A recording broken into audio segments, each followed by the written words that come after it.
Hey, what's up guys? Hey, it's been a long ass time since I've done one of these, but uh, what can I say? Like I've been working on new animation for Sekiro for at least 2 months right now, and what can I say? Like of course I'm a little bit late, but at least I have more stuff to show you, so that's good, you know? So here's the title of the new parody. I'm not gonna say it out loud because it's too dumb, but here's the logo reveal, so I don't have to say it out loud. But what can I say about Sekiro? Sekiro is a game that I wasn't, expecting anything from it, and I ended up loving it more than probably Dark Souls. And so yeah, it's just a perfect, like an amazing, it has enough familiar stuff, but also different stuff from the traditional Souls game that, especially for a parody, it fits perfectly, because you have all these gadgets and prosthetics, and it makes for an experience that really translates really well into an animation. And also, like I thought about it that if I made another, a traditional Souls game animation, it would have probably been the same thing, I would have used the same jokes. So this one was really a breath of fresh air, but still familiar enough to use my kind of typical style of comedy. With this one, I want to kind of go back to kind of an old school style of comedy. Like for example, if you go back to 10 years ago on YouTube, remember when you saw all these cartoons back then? They were very like kind of schizophrenic and crazy and nonsense. With this one, I want to do kind of the same, I want to go back to that style. And if I had to kind of compare it to one of my previous animations, I would say that it's more similar to the Witcher 3 cartoon or the Metal Gear 5 parody. This is something that I want to tell you that is my personal goal with this animation, and you'll be the judge. As soon as the animation is out, you can tell me that I'm full of shit, but this is my objective for this parody. I want to make this one the funniest I've ever done until now, okay?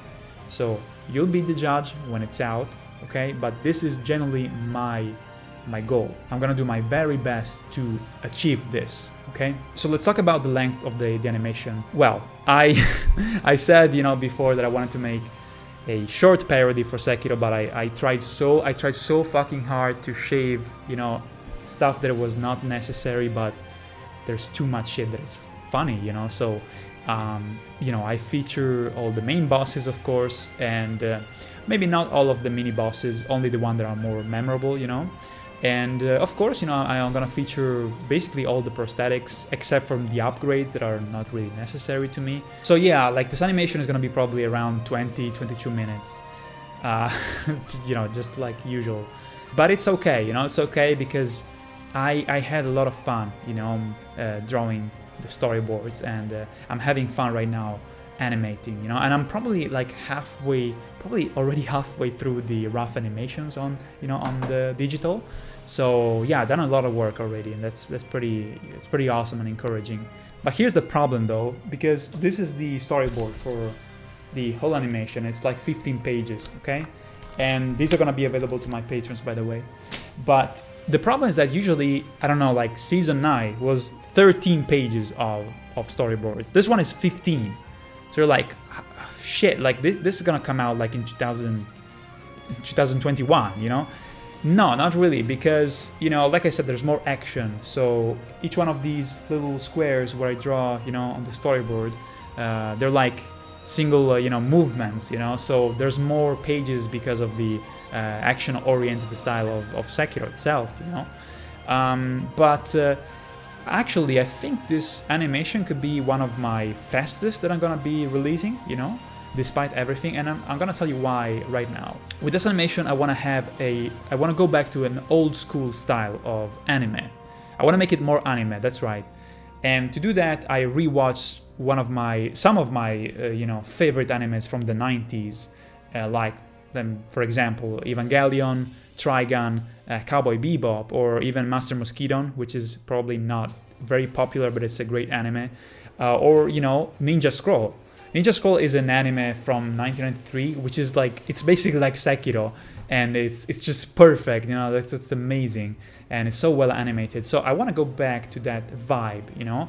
I want to make you feel like you're watching like a VHS from that time, you know, like a nostalgic throwback that time. So, you know, to do so, to kind of streamline my process, I decided to make some changes, some tweaks on my animations, on my style. For example, you know, I have to say, like, I'm very proud of my backgrounds, but I feel like many times they're like overly detailed, but it doesn't necessarily needs to be that detailed, you know, because a background is a background. So I noticed that especially in these old school anime, the backgrounds are not necessarily overly, you know, outlined and detailed. So I can probably make them, you know, more simple without sacrificing the quality, of course. So I'm still debating if I want to use like watercolors or use Photoshop. So I'll see, you know, I'm still undecided, but we will see. And same goes for the characters, you know, like characters in anime are not like super detailed. They're usually, you know, they have just the right amount of details. And that's because, you know, if you overly, if you make a character too complex, then it's really hard to make it move, you know. So if you have an action scene and you have every frame, you have to redraw every detail, you know, it becomes impossible to you know, to work with it. It takes a long time. So what I want to do is maybe dial down a little bit of the details and make the animations more dynamic and more pleasant to look at, you know, not as stiff and static, make them more dynamic, you know. So that's what I want to do. And even if you look at, like, you know, Evangelion or Cowboy Bebop, you know, the characters are not, they're kind of simple. So these guys, you know, in the studios that made these awesome anime, like, they know, you know, they know how to do this. They know that sometimes you have to make things more simple but effective, you know, and that's what I'm trying to do, you know. I want to change my style just a bit, but without sacrificing the quality that you guys expect from me. So like I said before, to give it like a retro, you know, kind of nostalgic, old school vibe to it, this animation is gonna have, it's not gonna be like a usual, you know, widescreen format, but it's gonna be almost 3:4 or 4:3, you know, which is the aspect ratio for the VHS. But it's gonna be a little bit wider than that because I felt like 4:3 was a little bit too, you know, narrow. So again, I want to do this because it's gonna help me out shaving off a little bit of time in the animation process. But also I'm gonna do it because, you know, it just this idea of a frame that is like, you know, VHS style, kind of Instagram style, you know. It's a cool stylistic choice, you know, that allows you to frame each picture in a way that is kind of different from the usual. So this experimentation, I feel like it's a nice thing that I want to do, that I want to try, you know. And also the fact that it's 4:3 is not just because I'm forcing it, but it's actually justified in the story. So there's a reason why it's 4:3. Okay. So let's talk now about the time that is gonna take me to finish this. I don't want to give you like a wrong estimate because I'm still working on it, so I feel like it's not a good idea. But I can tell you that I'm working on the scenes that are gonna be in the trailer right now. So I'm just trying to finish up the stuff that goes in the trailer to get it out as soon as I can. So certainly the trailer is gonna be out rather soon, you know, before Christmas for sure. And as usual for all my parodies, you can also support me on Patreon if you want. You can have your name featured in a creative way inside the animation or in the credits. And you know, like, my Patreon page has been there for a decent amount of time. So right now there's a lot of stuff that you can download, a lot of goodies you can download if you become one of my Patreons. Like, for example, wallpapers, storyboard, you know, art books even. And this goes for all the parodies that I've done until now. So there's a lot of stuff you can download if you become one. And I appreciate your support very much because you guys know very well that animation takes a long time, takes a lot of work. So each help, even a little bit, is always appreciated. And to be honest, like, I'm amazed that we're like in almost 2020 and I'm doing animation on YouTube. it's like, it's ridiculous to think about it, that I'm still doing this. And it's because of you guys. Like, you know, if I didn't have a Patreon, I would have, you know, this wouldn't have been a thing. And animation is just really rare right now. And it feels good that I'm allowed to do this. You know, it's a great feeling.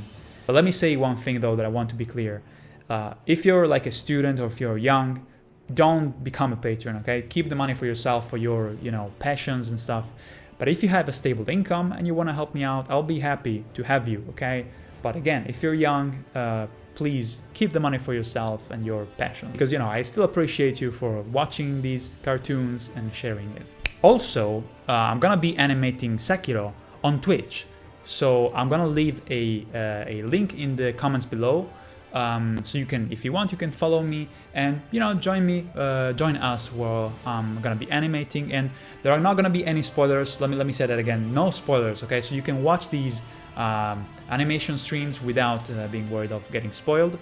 You know, if you want to join us and have fun and have a few laughs and keep me company while I'm animating, that will be amazing. So link in the comments below to my Twitch page. One last thing that we have to talk about is that some people, you know, told me, hey, are you gonna do a Bloodborne parody? So let's talk about that real quick. You know, one of the reasons why I'm not doing Bloodborne right now, like I said at the beginning, is that, you know, it's gonna be, if I do it right now, it's gonna be kind of the same as the Dark Souls series. So I needed something that was, you know, at least a little bit different. But another reason why I'm not doing it right now is because, well, because I'm scared, basically. When I was working on the Dark Souls 3 animations, I remember that I was pretty much miserable all the time. I was working every day of the week, you know, 11 hours every day, and my parents basically almost saw me. So I know that if I tackle a project like that, it's gonna be, it's gonna be a shit fest, you know. So you know, I'm still one person working on these. So Bloodborne, of course, you know, it's an amazing game, it's a legendary game, and it will be perfect for a parody.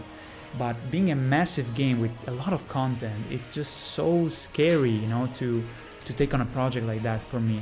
So if I want to do something like that, I need to make this big leap of faith. I need to finally do the thing that I wanted to do for a long time, which is investing a lot of money and create an actual studio, you know, where I can work with other people. And that's gonna be also useful for, you know, making my own cartoons, you know, my original stuff in the future. But I feel like a game like Bloodborne is gonna need a structure like that to make it happen, you know. So for now, what I'm doing basically is that I'm saving money. I'm saving money because if I save money every month, I can, you know, eventually do that investment and do this really risky and scary thing.